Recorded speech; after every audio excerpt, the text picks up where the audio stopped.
There are very interesting updates surrounding the Chargers, although nothing disastrous has happened to the team. However, something that many Chargers fans were hoping for didn't quite pan out. Two wide receivers that were on a lot of wish lists ended up elsewhere, and the Chargers didn't make a move for them. Let's get into the details. What's up, buddies? Welcome back. If you are new here, make sure you hit the subscribe button. We cover all AFC West news here on this channel. First, in a busy free agency period, the Seahawks traded DK Metcalf to the Steelers for a 2025 second-round pick. For context, that pick was ahead of the Chargers in the draft order. Along with the trade, Metcalf received a 5-year, $150 million extension. That's $30 million per year, placing him among the top 5 or 6 highest-paid wide receivers. Before that, we saw Davante Adams sign a 2-year, $46 million deal with the Rams. That's $23 million per year, putting him around the 17th or 18th spot among wide receivers based on salary, though that could shift depending on future deals for other players. So both Metcalf and Adams are off the market. For fans who had these two as their top choices, it's understandably disappointing.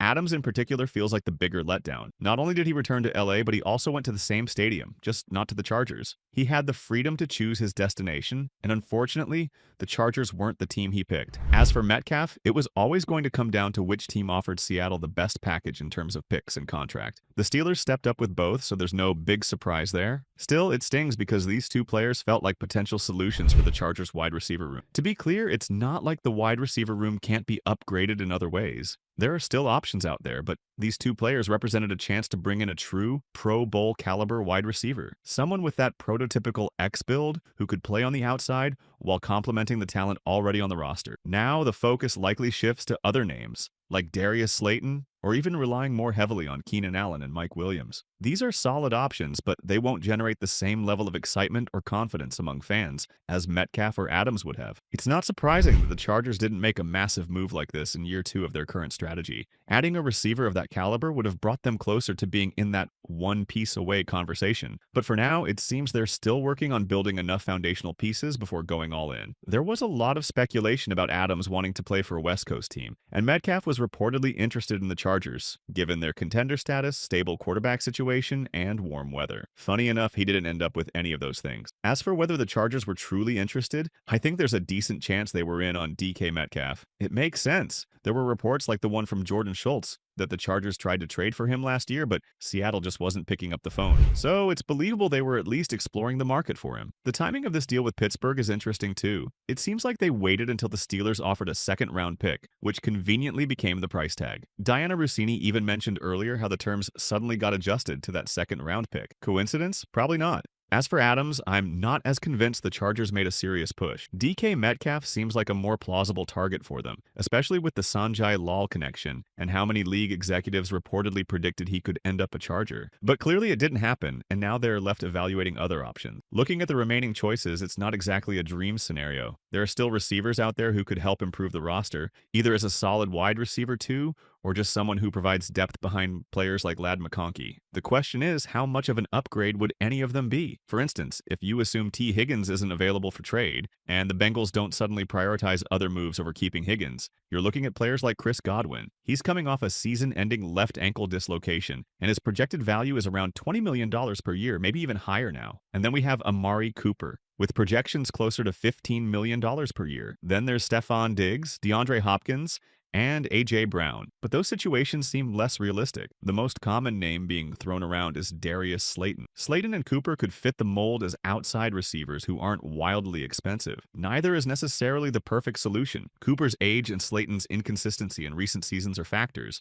but they'd still be reasonable additions. Ultimately, it's about weighing the options and seeing what kind of move, if any, the Chargers decide to make. None of these names are game changers, but they could stabilize the receiver group ahead of the draft. I do think the Chargers are still likely to sign someone before the draft, though. It might end up being one of the more notable names like Slayton or Cooper, along with a bargain bin type veteran on a minimum deal, similar to what DJ Chark represented last year. That kind of move feels realistic at this stage. It wouldn't surprise me if the team leaned in that direction, especially considering the way things are shaping up. In fact, we've joked about the possibility of a defensive-heavy offseason, adding corners and strengthening the trenches. That approach still seems plausible. One area that has shifted since we started off-season previews is the tight end market. There's been some buzz around Mark Andrews, though we'll see if anything materializes there. Dallas Goedert is apparently available for a 4th-round pick, which is interesting but also risky. Dealing with Howie Roseman often feels like a setup to lose, but it's the kind of move where both sides could potentially benefit. Evan Engram is also out there after being released. And then there's Juwan Johnson, who has a connection to Herbert. With the top-tier wide receiver options off the board, exploring the tight end market might make sense for the Chargers. They could significantly upgrade their pass-catching options at that position, especially with a handful of viable candidates. The fit in terms of blocking, of course, would still be something to consider. Juwan Johnson stands out as a strong possibility, though he'll likely have competition from other teams in free agency. Goedert for a 4th or 5th round pick is intriguing too. He'd definitely address the blocking needs, while adding some stability to the position. From a cap perspective, Goedert's deal looks manageable. He's set to make about $11 million this year, with his 2026 contract being more of a void year. If they went that route, it could give the Chargers flexibility to draft a tight end without feeling pressure to reach for one earlier than necessary. Overall, there's some potential here, but the market does feel limited. Ideally, they make a smart move for a pass-catching tight end, without resorting to a fallback option like Hayden Hurst. That's where you hope they get it right.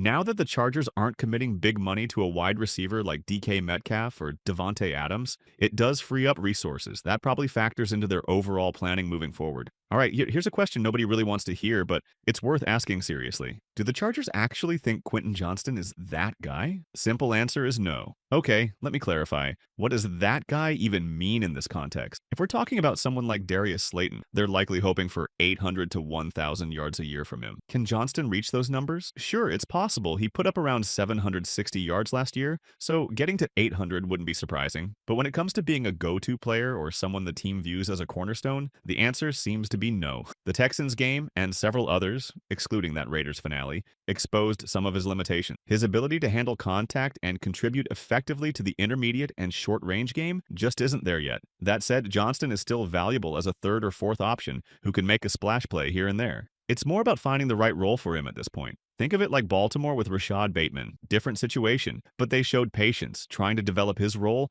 despite limited early production. So, here's another question arise. If this regime doesn't value receivers as highly as the rest of the league, does that realistically cap Herbert's potential to reach statistical peaks like Mahomes, Allen, or Burrow? And if so, why pay Herbert so much? This is a valid concern. It's also one of the criticisms of potentially bringing in someone like Jim Harbaugh. His teams historically don't prioritize wide receivers. That doesn't mean they completely ignore the position, though. For example, they traded up for Johnston, so it's clear they're willing to invest some capital, even if it's not a ton. As for why you pay Herbert, the reasoning is simple. If you're not heavily investing in receivers, you need a quarterback capable of elevating lower-tier talent. That's where Herbert comes in. I agree with that logic. Besides, the contract is already done. Herbert's being paid like one of the league's top quarterbacks because his regular season performance justifies it. Sure, the playoff loss left a lot to be desired, but over the long term, his value to the team is undeniable. I wouldn't necessarily say this regime doesn't value wide receivers. It's more about how far they're willing to go to get them. They've shown they can draft wide receivers successfully, like with Ladd,